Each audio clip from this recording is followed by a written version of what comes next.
Hey brother! Ben, you know what I've always wondered is, why does Jonah Jameson hate Spider-Man? Which, by the way, before we move on, can we just acknowledge immediately that J.K. Simmons casting as this character in the Tobey Maguire Spider-Man movies is like the best casting of any character in any movie ever? The power of the press triumphs. Oh, like just perfect. But why does he hate Spider-Man? I mean, everyone else seems to love him and he helps him sell papers. Sold out? Every copy. But what is going on here? I mean, is he just mad that Spider-Man looks so much better in tights? Does anyone else kind of really feel like he's totally pulling it off? Well, Ben, I personally haven't read enough comic books to know the answer to this question, but thankfully, we are joined today by someone who has. Allow me to introduce Scott Nicewander from the channel NerdSync. Hey, brother!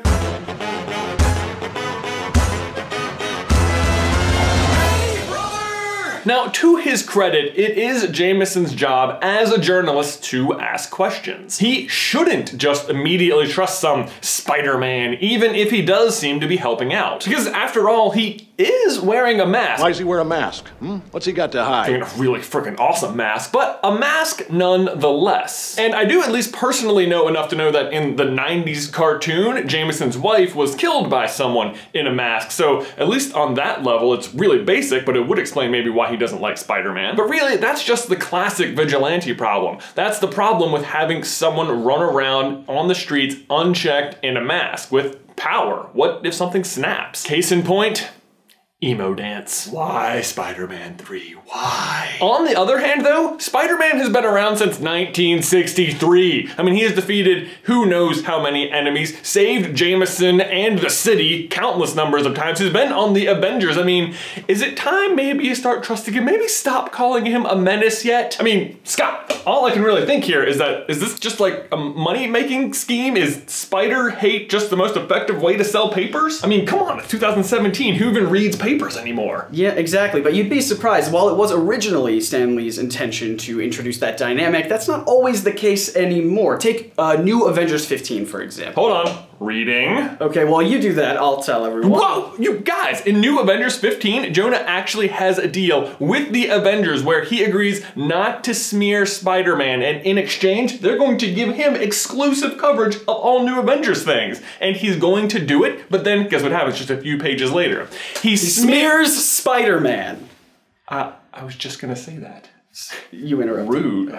In any case, I guess that means that Jameson isn't just in it for the money. I mean, unlimited access to New Avengers stories? That sounds like a surefire way to sell papers, and yet he just can't help himself. A similar story about money is echoed in Amazing Spider-Man number 11, where Jonah reveals that he hates Spider-Man because he saves people for free. So does he expect Spider-Man to collect a fee, like a hero for hire? Because that doesn't sound very heroic. I mean, I do love the irony that he's mad at him for doing it for free and yet is actually the one paying him behind the scenes. Well, he doesn't expect him to charge anyone, though that is a good topic for an upcoming Netflix series that we probably should have done instead of this video. Wait, what? We should have done a different... This whole thing was your idea and you had a better idea and you're interrupting me in the... Oh, God, yeah. Subscribe to NerdSync. Right, so Jameson explains that all he's ever wanted in life was to make money. That is his primary mission. And then suddenly, here comes a guy in red and blue tights, which he's always secretly wanted to wear, by the way, swinging from buildings, saving people for nothing. So Spidey makes Jameson feel ashamed of himself, like his conquest for money isn't nearly as noble as being a selfless superhero for free. Precisely. He knows that he'll never be able to reach the level of Spider-Man, so he tries to knock Spidey down to his level. But then wait, didn't like Spider-Man used to go on late night shows and entertain people for money? I've been reading a lot while you were talking. Or was it amateur wrestling? The Amazing Spider-Man! My name's the Human Spider. Okay, well, maybe he wouldn't have seen that, but I'm pretty sure Jonah would have seen Spider-Man on TV being less of a selfless hero and more of a guy in need of a paycheck. We can do more than assume. In Amazing Fantasy number 18, we get a flashback to Spider-Man's early TV days. Before the webhead made his small screen debut, the original guest for that episode was none other than John Jameson. You know, my son, the astronaut. But John was bumped off of the show for Spider-Man, and Jonah was backstage to throw a fit about it. Oh yeah, I forgot about John James, you know, the astronaut. But in fairness, Spider-Man did steal his fiancée.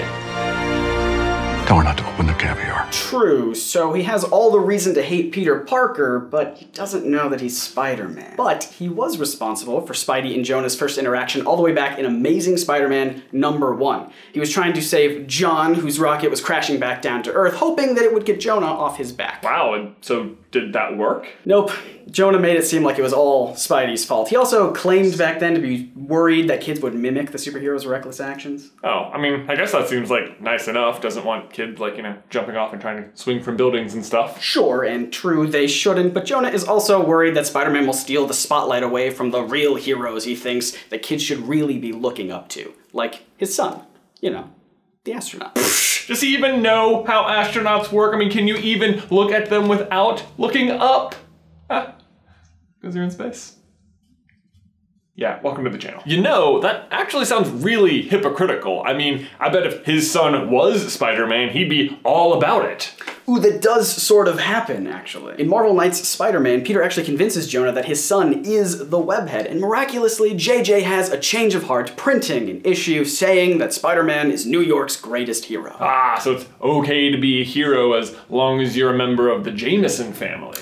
Well, I wouldn't say that. In a story hilariously titled Behind the Mustache, we get another reason why Jonah hates Spider-Man. It goes all the way back to his early childhood. He had an abusive stepfather who was a war hero, or at least claimed that he was a war hero. Ah, so his dad was seen as a hero, but he, Jonah, knew the entire story, and now he kind of thinks the same thing is happening with Spider-Man. Sort of a, everyone has skeletons in their closet sort of thing. Exactly. He distrusts anyone claiming to be a hero because heroes have only caused him pain. I mean, I guess that makes the hatred of someone calling themselves a hero plausible, but also not really. I mean, he is constantly seeing the praises of someone he does consider a hero, his son, you know, the astronaut. Right, and we are back where we started. So let me get this straight. J. Jonah Jameson doesn't hate Spider-Man for the money because we know that he had access to exclusive New Avengers stories but turned them down just to pick on Spider-Man. He doesn't do it for his lack of trust of heroes because he's constantly praising his son, you know, the astronaut, for being a hero, and he even stops picking on him when he thinks his son is Spider-Man. So what, this all just boils down to him being an overly protective parent who is upset that Spider-Man is stealing attention away from his son? Ooh, the astronaut? Him. That does seem to be where everything is pointing, but there is one final reason.